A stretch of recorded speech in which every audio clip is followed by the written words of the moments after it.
Multiplication मैंने आपको बता दिया। कुछ और एग्जाम्पल मल्टीप्लिकेशन से रिलेटेड हम लोग देखते हैं। तो सपोज़ करो एक क्वेश्चन आपको दे दिया गया है, a इज़ इक्वल टू 1 2 3 और दूसरा मैट्रिक्स है 2 4 5। यहाँ पे हमको मल्टीप्लाई करना है, बताना है कि ए बी जो है वो कितना होगा आफ्टर मल्टीप्लिकेशन। तो पहले ए हमने लिखा, फिर बी हमने लिखा, क्योंकि मैंने आपको पहले बताया कि मैट्रिक्स को लिख करके अगर आप मल्टीप्लाई करोगे तो गलती होने की संभावना कम होगी। तो यहाँ पे देखो, पहले तो कंडीशन, जैसा कि मैंने आपको बताया था कि कोई भी रो उठाओ, रो में एक रो में कितना एलिमेंट है 1, यहाँ पे एक कॉलम में कितना एलिमेंट है 1, यानी कि कंडीशन इसका फॉलो हो गया। अब इसको हम मल्टीप्लाई करना चाह रहे हैं, ध्यान से देखना आप। तो पहले रो को हमने उठाया पहले कॉलम के साथ, तो 1 इंटू 2 कितना हो गया 2, एकदम आराम से समझिएगा। अब 1 को हमने 4 से इंटू किया, कितना आ गया 1 इंटू 4 4।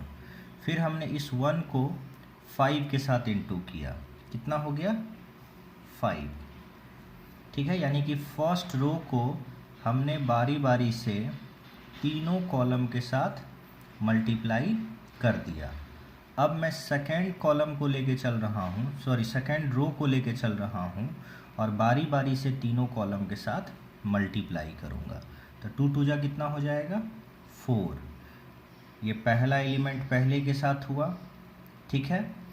अब ये रो जो है इसके साथ मल्टीप्लाई होगा सेकेंड कॉलम के साथ, दैट इज़ 8। फिर ये 2 जो है 5 के साथ मल्टीप्लाई होगा, दैट इज़ 10। 3 जो है 2 के साथ 6 देगा, 3 जो है 4 के साथ 12 देगा और 3 जो है 5 के साथ 15 देगा। यानी आप ये बोल सकते हो कि इस मैट्रिक्स का ऑर्डर हमारा 3 रो 1 कॉलम था। इस मैट्रिक्स का जो ऑर्डर है 1 रो 3 कॉलम था, लेकिन जो मेजरमेंट मिला वो 3 इंटू 3 ऑर्डर का मिला। तो सिंपली याद रखना है कि बिना मल्टीप्लाई किए हुए भी आप ऑर्डर बता सकते हो। तो उसके लिए किया क्या जाता है कि पहले वाले मैट्रिक्स का रो उठाना है, दूसरे वाले मैट्रिक्स का कॉलम उठाना है।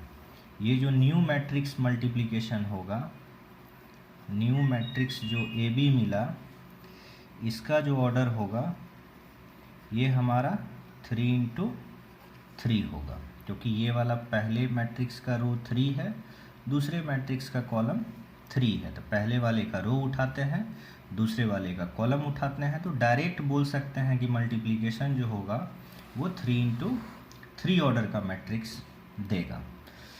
फॉर एग्जाम्पल एक दूसरा मैट्रिक्स भी हम लोग लेके चलते हैं। सपोज़ करो आप 1 2 4 1 2 1 2 1 2, दूसरा मैट्रिक्स भी हमने लेके चला, जिसमें आप सपोज़ कर लो कि 0 1 2 4 2 1 3 2 1 1 1 1, ठीक है।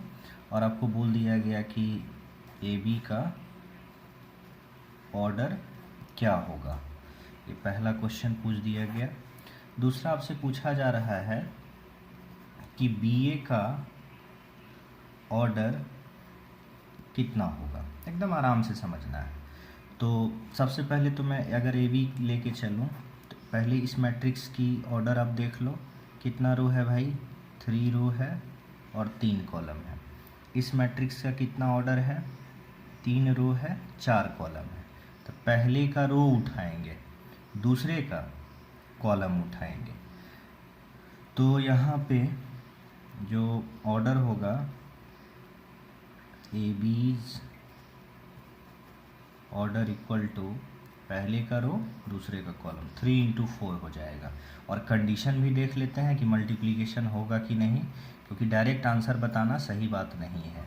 तो एक रो में यहाँ पे 3 एलिमेंट है और एक कॉलम में 3 एलिमेंट है, यानी मल्टीप्लिकेशन वैलिड होगा, तो ऑर्डर 3 इंटू 4 हो जाएगा। अब नंबर 2 में आते हैं। अगर मैं बी ए की बात करूँ तो याद रखना पहले बी है, तो बी का ऑर्डर कितना है, बी का ऑर्डर हमारा 3 इंटू 4 है। अच्छा, ए जो है ए का ऑर्डर कितना है 3 इंटू 3 है। तो अब जो हमको BA मिलेगा ये देखना है कि पॉसिबल होगा कि नहीं, क्योंकि मैंने आपको बताया है कि पहले पता करेंगे कि पॉसिबल है या नहीं है। तो आप बताओ कि B मैट्रिक्स के एक रो में, क्योंकि पहले B है और यहाँ बाद में A है, तब B मैट्रिक्स के एक रो में कितना एलिमेंट है। B मैट्रिक्स के एक रो में 1 2 3 4 एलिमेंट है, और इसके एक कॉलम में कितना एलिमेंट है, 1 2 3 एलिमेंट है, यानी BA इसका नॉट पॉसिबल, यानी मल्टीप्लिकेशन BA का संभव ही नहीं है। यानी एक नोट पॉइंट में आप याद रख लेना, अगर आपसे कोई पूछेगा कि भाई बताओ AB और BA आपस में इक्वल हो सकता है, तो आप डायरेक्ट बोलोगे कि AB is not equal to BA। Generally वो इक्वल नहीं होता है। तो एकदम आराम से समझना है जो मैंने आपको बताया है। जो दिक्कत होगी आप पूछना, फिर आपको आगे बताऊंगा।